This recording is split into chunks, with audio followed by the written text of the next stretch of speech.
Dans une paisible ville, il y avait une fille nommée Léla et un jeune homme nommé Samy. Ils se rencontrèrent pour la première fois dans un petit café, où chacun d'eux était assis à lire un livre. Et ils ne remarquèrent l'existence de l'autre que lorsque Samy vit que Léla regardait le même livre.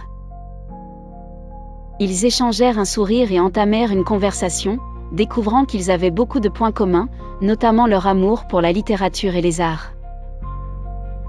Les jours passèrent, et leur amitié se transforma en un amour profond, emplissant leur vie de joie et d'espoir. Mais les circonstances les éloignèrent, car Samy dut partir travailler dans un pays lointain.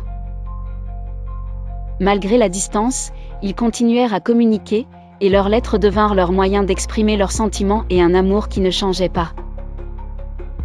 Lors d'une occasion spéciale, Samy revint pour être près de Léla, et ils réalisèrent alors que leur amour était plus fort que les distances, et que leur dernier rendez-vous marquait le début d'une vie commune remplie de rêves et d'espoir.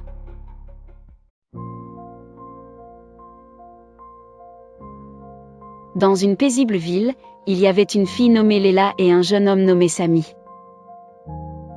Ils se rencontrèrent pour la première fois dans un petit café, où chacun d'eux était assis à lire un livre. Et ils ne remarquèrent l'existence de l'autre que lorsque Samy vit que Léla regardait le même livre. Ils échangèrent un sourire et entamèrent une conversation, découvrant qu'ils avaient beaucoup de points communs, notamment leur amour pour la littérature et les arts. Les jours passèrent, et leur amitié se transforma en un amour profond, emplissant leur vie de joie et d'espoir. Mais les circonstances les éloignèrent, car Samy dut partir travailler dans un pays lointain.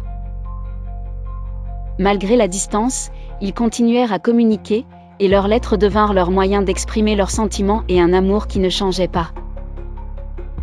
Lors d'une occasion spéciale, Samy revint pour être près de Léla, et ils réalisèrent alors que leur amour était plus fort que les distances, et que leur dernier rendez-vous marquait le début d'une vie commune remplie de rêves et d'espoir.